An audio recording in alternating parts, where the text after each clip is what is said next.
Hello, my secure transaction students.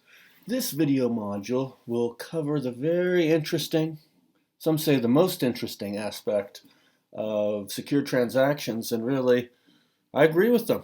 This is when the rubber meets the road, where secure transactions becomes law in action, when you actually see the repossession, physical repossession of collateral. Now, as you know, under 9601, which is the first provision and that part of of Article 9, the sixth part of Article 9, that deals with default and then enforcement of a security interest. And the most typical way for a bank or other secured party to realize some proceeds of the collateral is to sell it. And we will talk about resale, which is typically done at auction. But before you sell, you will probably want to repossess the collateral for a number of reasons. One, to protect it, because the debtor may sell it or harm it, try to destroy it, figuring that if he doesn't get it, no one should have it. Or the debtor may just continue to use it and incur wear and tear. You'd like to preserve the quality of this collateral, be it a machine or painting. You want to preserve that it isn't harmed. You want to repossess it. So, to start this off, let's look at a repossession of a private jet plane. And then we'll talk about the actual law of repossession. Then we'll come back to what we've seen here and decide whether or not it was legal. So here we go. Airplane repo. There we go. So, yeah. Leave that there. Okay. So that was that. That was a real life repossession of not just an automobile, but a jet airplane. What did he do? He was crossing into the airport in an unauthorized area, certainly probably trespassing, and then trespassing into this garage. It's not clear to me whether they had to break into the garage, to the hangar, or whether it was already open and they just slipped in and maybe opened it a little bit more, or whether it was wide open. That wasn't clear to me. But yeah, then the debtor showed up, and before the debtor showed up, one of the partners went and diverted the attention of the security guards by creating a scene in the parking lot on the other side of the airport. Is that legal under Article 9? And then, yes, the debtor shows up in his Lamborghini and kind of threatens the operation. Kind of appears to maybe drive in front, and they're thinking that he might, want to stop the jet at any cost, even if it meant destroying the Lamborghini. But they went ahead with the repossession. Is all of that legal? Because if something bad happens and you weren't following Article 9, perhaps you crash the jet or you run into this Lamborghini and it turns out that your behavior was not legal under Article 9, you could have serious liabilities. So, that's the question. What are the guidelines? What is the law with respect to repossession? Let's take a look at where that rule is located, and that is 9609. I will take us there.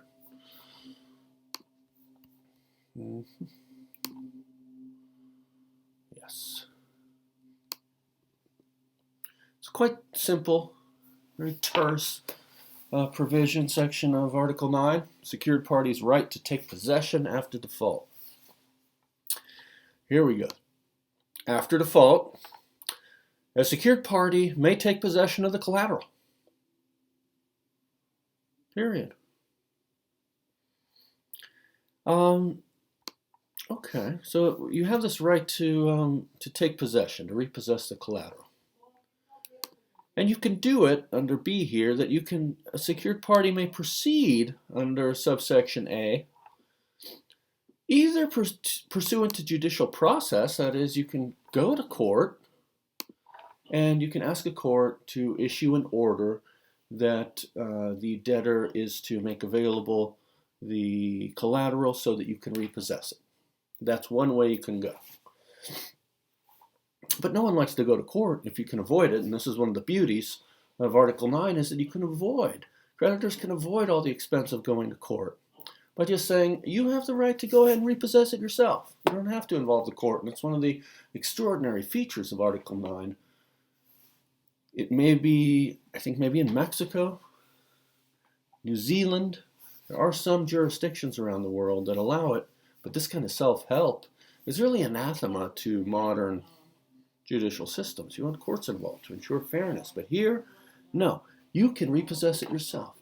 Now, you may want to go to court if you feel that repossessing something on your own is dangerous, or it's not likely to succeed, or it's impossible to do without breaching the peace. Then yes, you can go to court and get the court's assistance. Costs you a little money, but it's the safest way to go. No reason to put yourself in harm's way.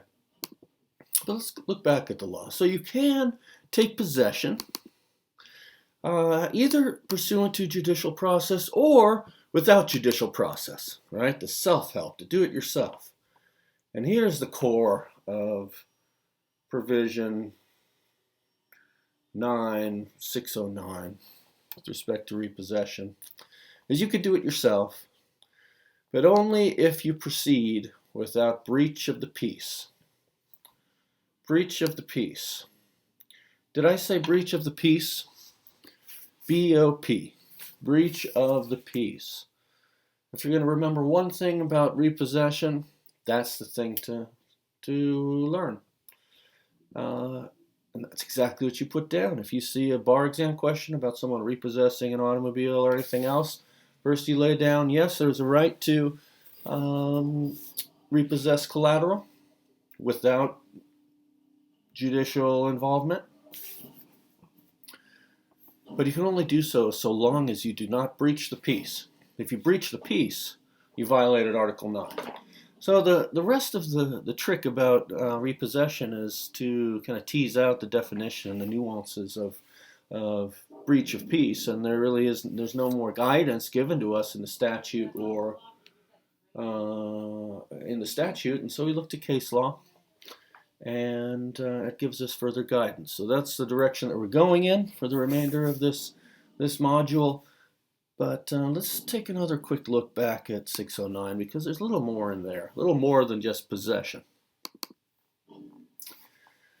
Not only do you have the right to repossess, but you have the right, without removing the collateral, to render equipment unusable and then dispose of the collateral on the debtor's premises under 9610, which is all about how to conduct an auction or resale. So you can, and this is if, let's imagine a very large machine, a printing press that's enormous. Maybe they're smaller these days, but imagine a giant, enormous 3D printing machine that can't be easily picked up and moved. What you have the right to do then, as a secured party, is to go in there and unplug it, and maybe cut the power cord to make sure that it is rendered unusable. Or to go to where the printing press is, in this bankrupt newspaper printing shop, all too real. And since you can't easily remove the printing press, you can't even get it out the door, it was constructed inside, you go in there and you remove a little cog that renders it unusable. And what does that do? That prevents them from using it further and adding wear and tear, primarily. Maybe it makes it more difficult for them to sell it, but because now it's missing an important cog or wire is cut. But you have the right to do that. But that as well, if you do that, you have to proceed without breaching the peace. Breach of the peace applies to both repossession and the rendering of the collateral unusable on the premises of the debtor. Just as a quick example, you're not able to break open a locked garage door and repossess the Lamborghini. and nor are you able to break down the front door of a factory to disable a printing press. Both of those, breaking through a locked door, or even, as we'll see, an unlocked door that's closed, will likely amount to breach of the peace.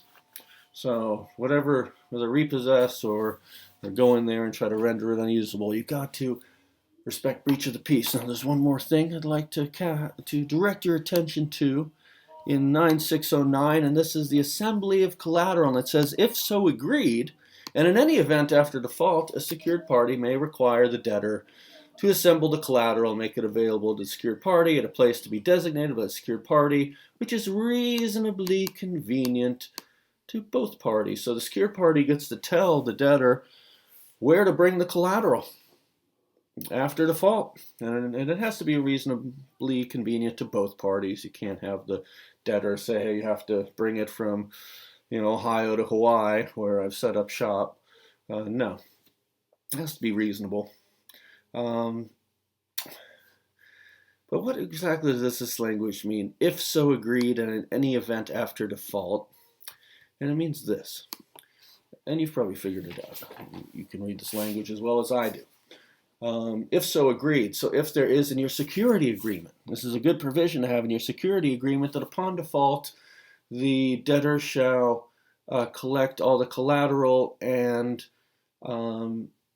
make it available to be picked up on their service dock, or even have it shipped to some place in between if there's a great distance between the secured party and the debtor and they want to take possession of it. You can have that provision as long as it's reasonable in your security agreement.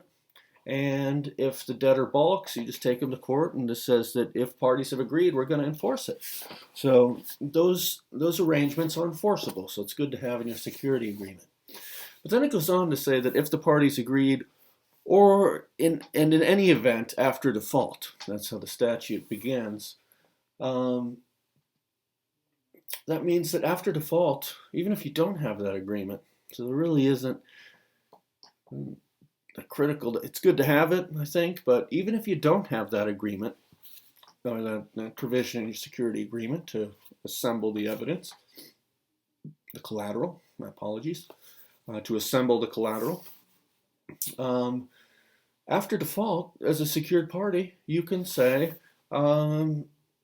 you send a notice to the debtor and say, please make all the collateral, all your business machines, whatever have a security interest in, maybe promissory notes that you have, please have them available for pickup next Monday at 10 o'clock in the morning, and we will pick it up. And you send that, and what if they don't respond? Or they respond negatively and say, you'll never get that, come hell or high water. Come and try to get this collateral. We're not going to take it out. Well, then you take them to court.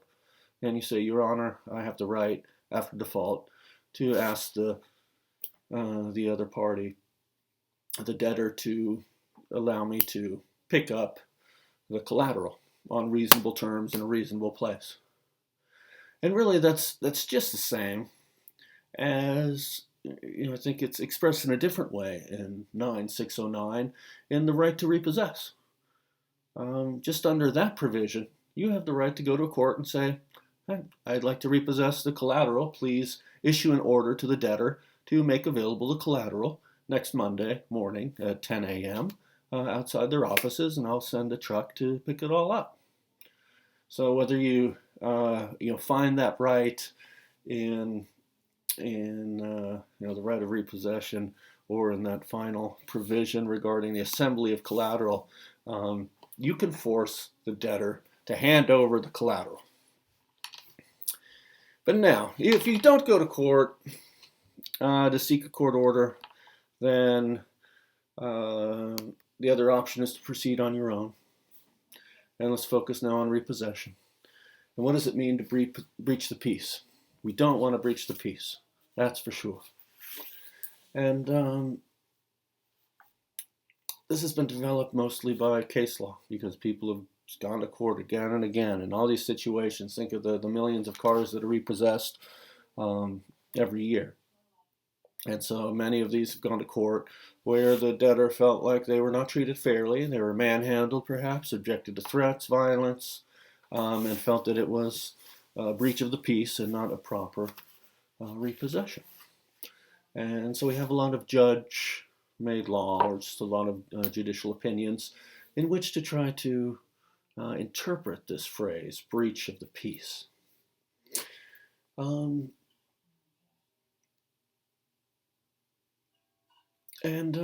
Maybe the easiest way is to kind of take examples out of case law and and think about whether or not they have, under these judicial opinions, qualified as being a breach of the peace. And we can start that by taking a look at this case that I saw in the Smith case. So let's go back to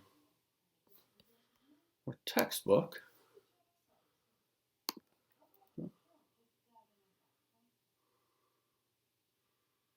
I've highlighted some material there. Here it is. And to zip down here, we have really a repossession of an automobile. And this is the core of the case. And let's take a look at these facts. And this is where, Article 9 gets kind of fun after all that hard work. Now we can get to the fun part of Article 9. So, when Rosalind's mother asked the agents what was going on, and Rosalind's mother comes out of the house. They backed up a tow truck and began to hook the vehicle up. Now they're just towing away the car that was in a driveway. And there's no problem with that. No problem with going into someone's driveway. And this is maybe the first topic we'll cover here is, can you take someone's automobile from off the street? Yes, it's not a breach of the peace. It happens all the time. Out of a parking lot, out of someone's parking lot of their place of business. So they leave at the end of the day and there's no car there. I think it's stolen. Call the police. Maybe they get a message. It'd be polite of the repo agency after they repossessed it to give her a call so she's not in a panic and waste the police time. The police probably don't enjoy that either. So anyway, you can take it off the street or public parking lot, no problem. Can you take it off someone's driveway? Yes, that's what happened here. Okay, that's no problem. Can you take it out of someone's garage? If the garage door's open? Yeah. What if the garage door's closed and locked? Can you break the lock? No. Breaking and entering is breach of the peace. And if you look at breaking and entering, it doesn't require that a lock is broken. If there are closed doors, but unlocked, and you open up the garage door or open up someone's front door and go inside and take their television set, that's breach of the peace. That is breaking and entering even though you haven't broken a lock. It's just opening a closed door and then entering. And so if the garage door is closed, then you cannot open it. But often cars are at some point, even if they're at home, they're in a garage. At some point, they're going to be out in the street, and so repo men can easily there take the car. Okay.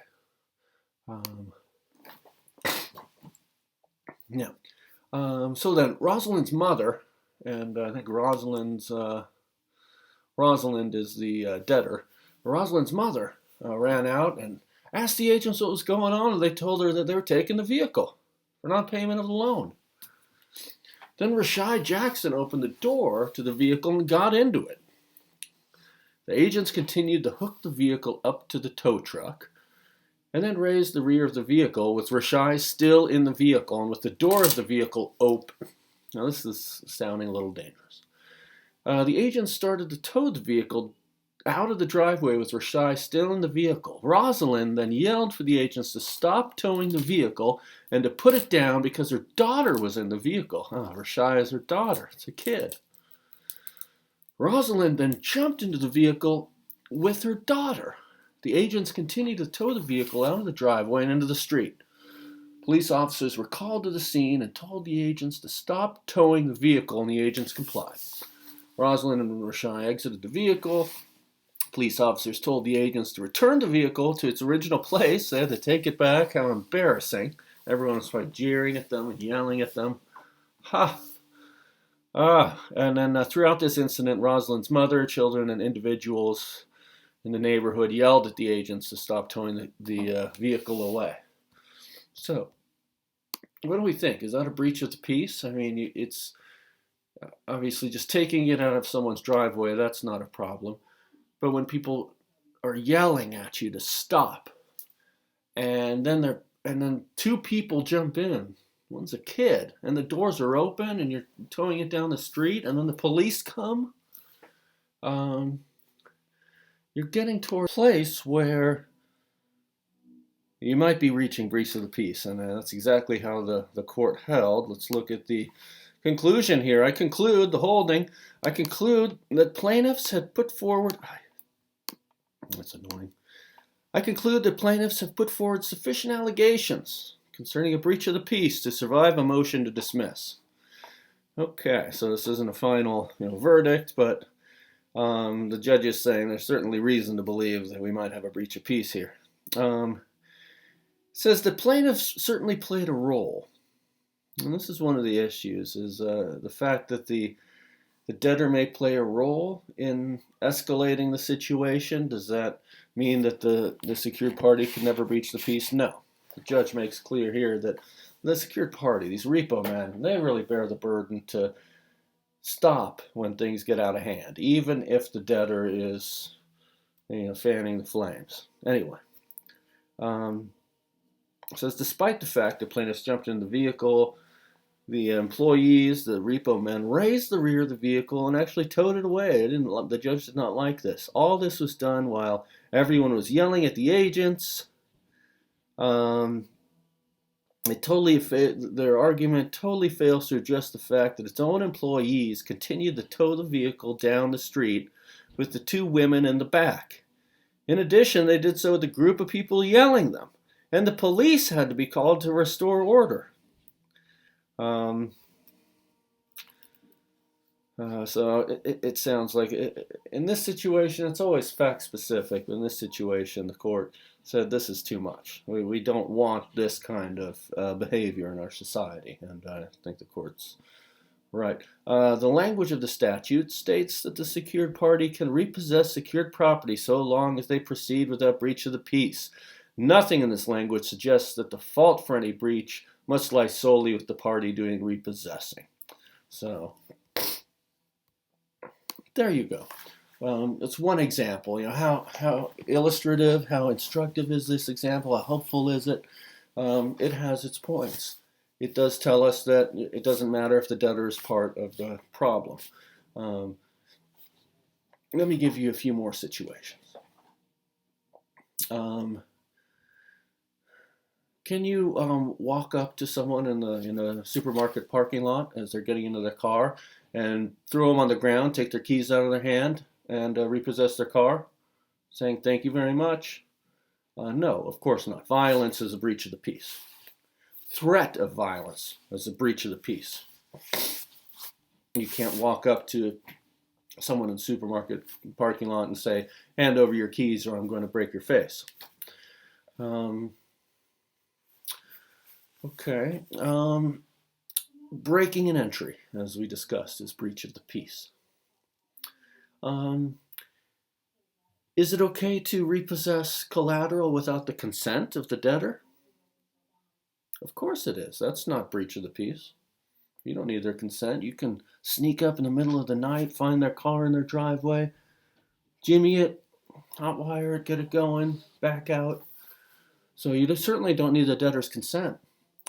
Can you engage in this kind of furtive, secret, middle of the night activity? I mean, it sounds criminal. Yeah, you can. Secrecy and furtive schemes, it's just fine. What about trickery and deceit?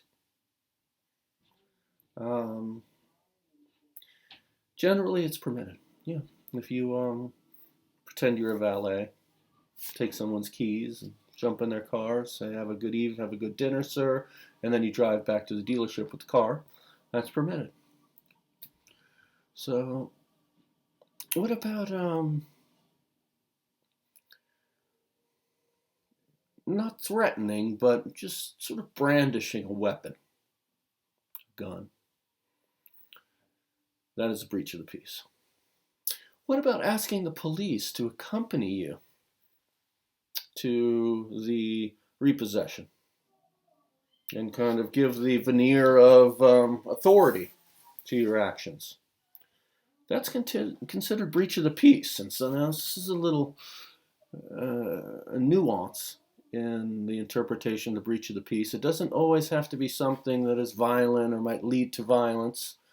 It can be something that would appear to reduce the probability of violence. And that is, bringing a gun, having a 6-shooter on your holster. Likely the debtor's going to say, okay, take it, no problem, here are the keys. And that's beautiful. You want a nice, peaceful repossession. But judges have said that brandishing a gun or bringing police officers has the perverse effect of chilling the rightful ability of the debtor to resist repossession. So courts will find, even though it really isn't a breach of the peace, in fact, bringing a gun or a cop might lead to a very peaceful result, but the courts don't like it. They say it's not fair. We need to preserve the right of the debtor to feel safe in resisting repossession. Now let's get to that. Resisting repossession.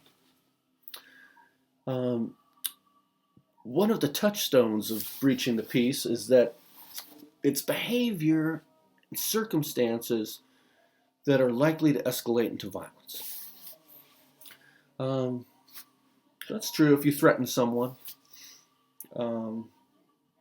It's true if you engage in violence, you initiate a fight. It may be true under other circumstances where you seem to be, maybe threatening a child's life because they jumped in the car and you're still towing it out back, and the dad is fearing for his child's life and jumps in and starts to wrestle. At that point, the repo men have got to stop. They say, okay, they step out of the car, they undo the towing chains, and they leave quietly. As soon as things start to get out of hand and the trajectory is towards violence or someone's injury, repo men have to step back. They're not supposed to cause these kind of problems and breach the peace. And that's what should have happened in the Smith case that we just saw. But imagine this. Now, what if Rosalind's mother, or let's say the debtor, whoever it might be, comes out of the house in the middle of a repossession just like that and just very firmly says, do not repossess my car. Stop this moment. And they make a very firm stand. That kind of firm rejection of the repossession requires that the repo men stand down. Because if they don't, this person's very serious. Where is this going to go from here? Is this going to escalate towards some kind of violence?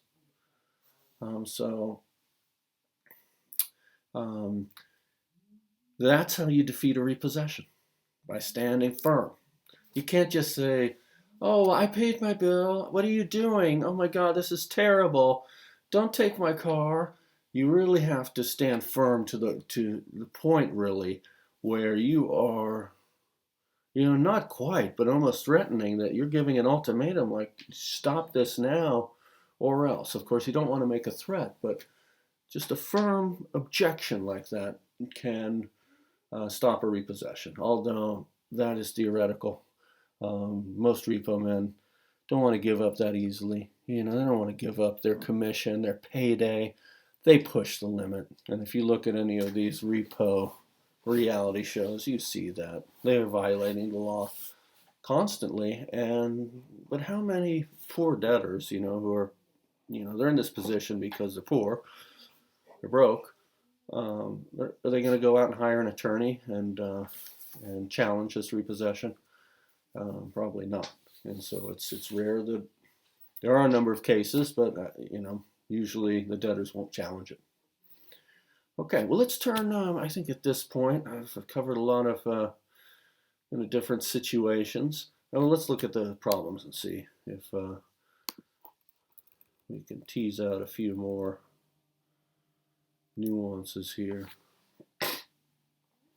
Yeah, this point is that the secured party is going to be liable for whatever the repo men do. So if PNC hires repo men to go repossess a jet plane and it's chaos and damage occurs, they can't say, oh, well, that was just the repo men that did that. No, the repo men are their agents with respect to Article 9.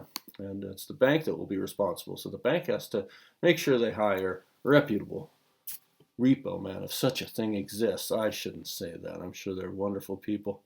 But it's a tough industry. Let's look at problem 131. It's the only problem that we're going to do on repossession. It deals with Don Jose. Now, Don Jose was in charge of repossession for Carmen Motors. One Monday morning, the dealership told him that cars owned by 4 debtors, Escamillo, Micaela, Zuniga, and Morales, were to be picked up because the buyers had missed payments. Okay. That's his task for the day. He's got 4 cars to go repossess. Look at 9609. Actually sounds kind of romantic and exciting, dangerous. And answer this question. Is Carmen Motors required to give the debtors notice that they are in default before repossessing? Don visited each of the debtors with the following results. Well, first of all, do they have to give notice? Of course not. No, they don't have to give notice. Unless it's in their agreement that they have to give notice. But under the law, no. As soon as there's default, you got the right to repossess. You give notice, and they're going to go and hide their car or sell it or something.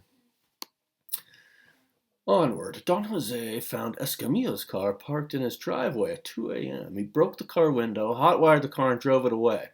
Has a breach of the peace occurred? No. You can destroy the car. You can cause some damage. And but that's what it's required for you to do. You don't have to pay for that damage as long as it's reasonable damage to repossess the car. What if Escamillo heard of the window break, rushed out, and began yelling? May Don Jose continue the repossession, or must he quit? If it's, as I mentioned before, if it's this kind of firm objection, which it sounds like it is, he's got to quit. He's got to quit because things could be getting out of hand. But then we go on. If he goes away, as he should, maybe try again later that night. And the answer to that is yes. He could try later that night. He has to allow for a cooling down period. He has to let whoever the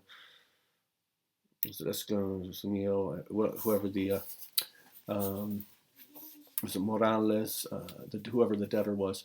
He has to give him a chance to calm down, and then reapproach the house and reconnoiter and see whether he's going to be able to go in and hotwire and take it without the debtor running out again and shooting him or something. So you got to wait a little while later that night. I think would be okay. Wait till he goes to sleep. Wait till the lights go out, and then go and get it. Okay, where are we now?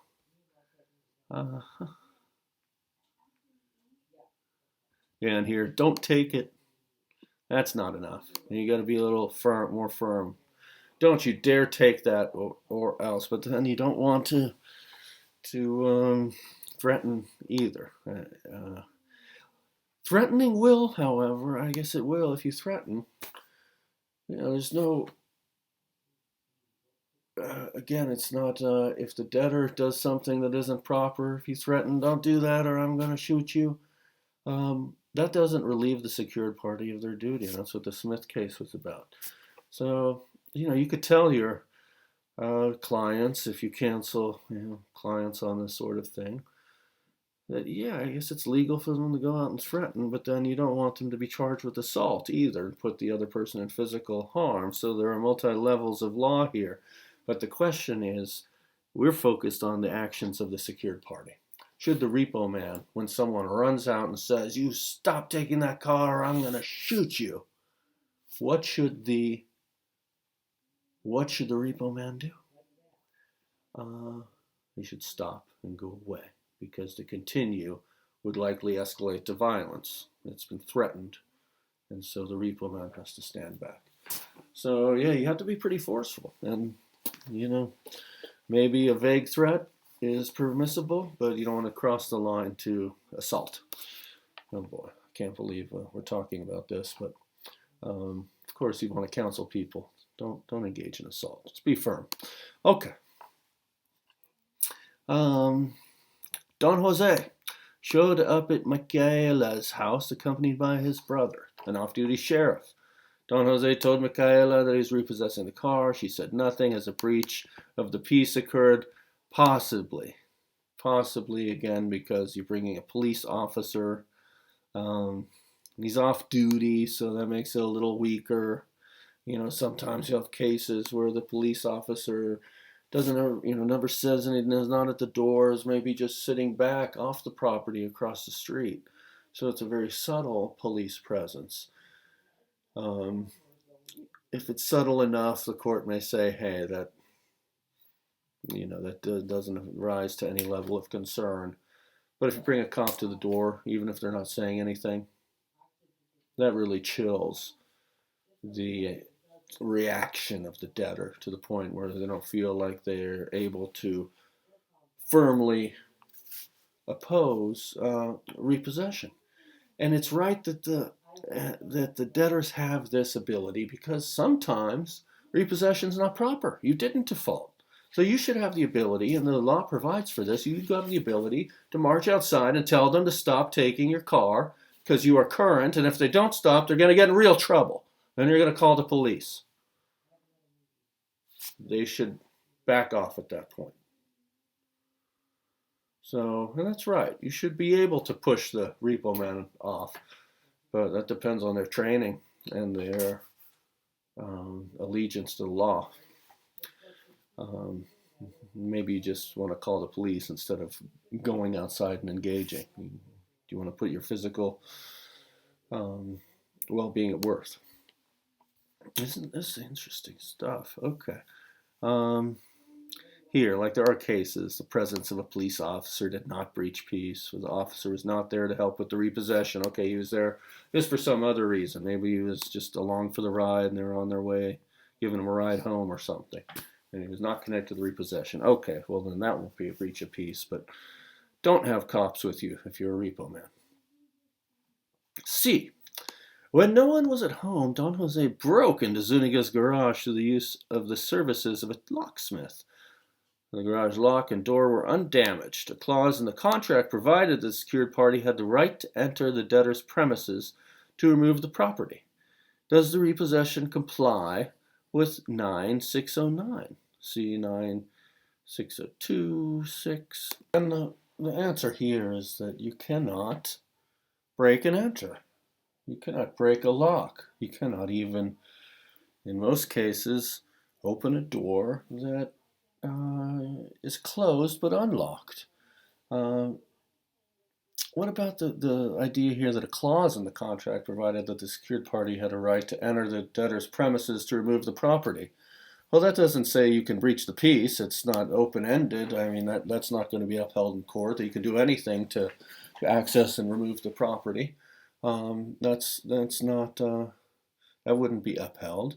It would assume that you're going to do so in accordance with the law, which requires that you don't breach the peace. But this raises the question of variance by agreement and the autonomy of the parties. Do you have the right as two parties to put a provision in your security agreement saying that I shall have the right to break into your garage and cut any locks and open any doors to repossess the collateral? And we agree that that shall not amount to a breach of the peace. Perfectly permissible. We'll agree to that. No, that's not permitted. And why? Generally, of course, the UCC promotes party autonomy. We want grown-ups to be able to agree to whatever they want to agree to. But let's look.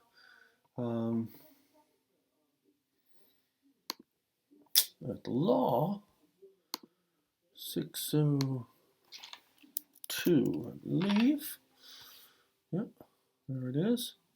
And it says yes, the debtor and obligor may, oh, okay, except as provided 9624, to the extent that they give rights to a debtor, impose duties on the secured party, the debtor or obligor may not waive or vary the rules stated in the following listed sections. So these are the sections, the few sections, although the list is fairly long, but the important sections of Article 9 that we don't want parties to be able to waive. It wouldn't be fair. We don't want parties to agree among themselves that they can breach the peace, because breach of peace is about more than just two parties. Breach of the peace is breach of the public peace, and we don't want that in our society. And so you cannot vary that by agreement. You can never breach the peace, whatever courts decide that means. And where is that found is in subsection 6 here, that you cannot vary the duties under 9609 to the extent it imposes upon a secured party that takes possession of collateral without judicial process, the duty to do so without breach of the peace. So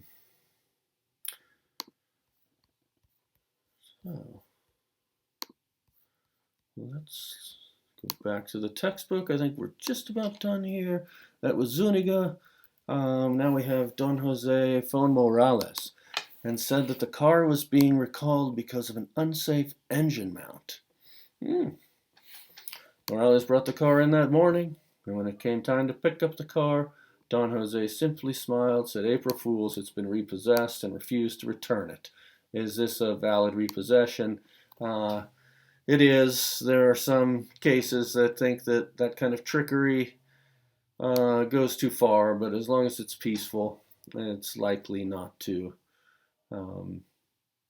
constitute the breach of the peace. And there are many cases that uphold that. But then there's some judges that are more conservative and think that this kind of chicanery or these chicanograms amount to deceit that should be not be sanctioned by the force of law. But by and large, that kind of harmless deceit is upheld. It's better than maybe going in and breaking the window and stealing it. It's probably preferable. Okay, and then a final comment here before we go back to our repossession of the jet plane is that there have been some technological solutions to repossession. The solutions don't always have to be legal. Sometimes business legal issues can be solved with technical means. And because repossession can be dangerous and expensive, it can lead to litigation. There have been technical innovations that, for example, if you default, the dealer has a right to push a button and disable your car. And then maybe that makes it easier to repossess it. But it makes it then impossible probably for them to sell it or get rid of it. So there are some technological technological innovations that might assist with repossession. So keep that in mind. And now let's go back to the opening segment of this module about the jet plane. Let's see if I can pull this up here. This looks good, yeah. Okay, you've seen the rest. Is someone yelling "what the hell" at you enough to stop you? No. People are yelling at you. In that Smith case, there was a big neighborhood commotion. Okay, if there's going to be a riot, that's one thing. But if someone just says, what the hell are you doing? That's not going to require the repo men to stand down. They will continue. Well, what about these other things that cut the power? They're trespassing in the airport. They are tampering with people's cars with some kind of device that triggers car alarms. They are maybe distracting the security. Is this still a legal repossession? And it probably is. That doesn't mean that they may not be liable for trespassing or for maybe tampering with people's property, if there's a charge there. those are separate charges, and they might be liable for those. But as far as the repossession goes, it sounds like the gates were open. They turned off the lights, and that might be a crime there, some kind of property crime. They turned off the lights. They distracted the mechanics, but then they hot wired they stole 2 batteries, and they hot wired the jet. But then they drove off, and there was a little bit of chaos. Um, as far as stealing the batteries, hot wiring the jet. Now that's kind of hot wiring is done every day. Maybe that's theft. Maybe they'll be prosecuted for theft separately. But that just because you violate another law doesn't necessarily mean it's a breach of the peace. It doesn't have to be perfectly lawful in every way. You just can't breach the peace. So try to comprehend that distinction. So on the one hand, it was a lawful repossession, most likely. On the other hand, they could still be held liable under criminal laws for trespass or theft of the batteries. The Maserati zooming around, that's a judgment call. That would be something for the jury to determine whether or not that kind of behavior was reasonable and unlikely to lead to violence and injury. Should they have just stopped then? It's not. We don't want people to put unnecessarily their lives at risk or lives of others at risk. So I think of all the aspects of the repossession of the jet plane, I think that's the most troubling, because what if he had, wasn't thinking straight and they pulled the Maserati in front of the jet plane and it exploded and killed everyone? We don't want to promote that kind of behavior. Okay. I hope this all made sense and you enjoyed it, and I will see you in the next module.